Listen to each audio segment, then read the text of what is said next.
In this video, our group will talk about the design and construction of our bridge, as well as the testing and possible improvements we could make.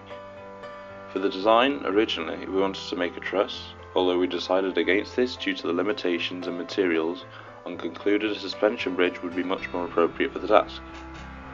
We chose to use plywood to make the span of the bridge and foam for the arches with string in between. In the construction process, we started by cutting the foam into columns and beams using the bandsaw and jigsaw. We drilled holes into each column so the suspension and anchoring strings could be threaded through. We got feedback on our drawings and took advice on increasing the height of our arches to give the car more headroom.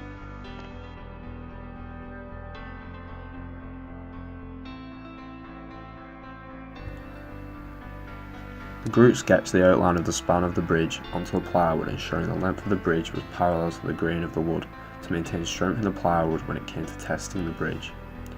We then cut the base into two parts, following the amount of material available to us. To give a clean finish and to reach the correct dimension for the columns, they were sanded and filed down. To allow for dowels to be put through the bottom of the base, we drilled holes through the plywood. To join the beams and columns, we carefully sellotaped them together. This ensured the columns would not fall over when the bridge was placed under load. We forced dowels into the underside of the foam columns and then through the plywood with the intention of placing the dowels through the paper abutments to add extra support to the structure and keep it stable when weight is applied. Adding sellotape to the separation in the bridge deck was the first part in reinforcing this area. Then we also sellotaped extra pieces of plywood across the separation. Pieces of paper were folded into thin strips and spanned the underside of the bridge, providing extra support in tension.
We finished construction at home, meeting a few days later to thread the string through the pre-drilled holes in the foam columns, then screwing the loose rope to the bridge span with more string. To construct the abutments, we first attached the anchor string to the loops at the bottom of the box and poured in the required base layer of sand to build our abutments on. The abutments themselves were comprised of 8 pieces of paper. Using the wooden blocks as an aid to keep the abutments vertical, we lay half a sheet of paper on top of the first layer of sand and put in enough sand to make the sandpaper brick. We repeated this process for all 4 bricks on each side of the box, then put some sand on top of the last piece of paper to keep it in place.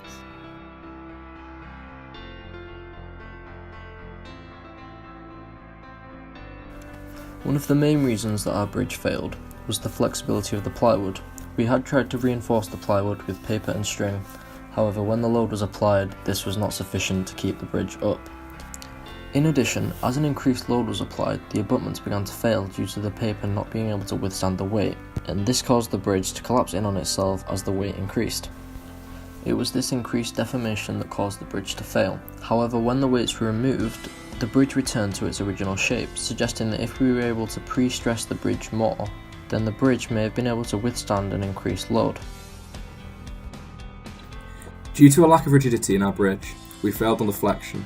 To improve this, additional dowels could have been added to the underside, which would have given greater stiffness. The abutments could also have been made stronger through the use of more paper bricks, as these were the first to collapse. Excluding this, our bridge performed well and little else could have been done to improve it.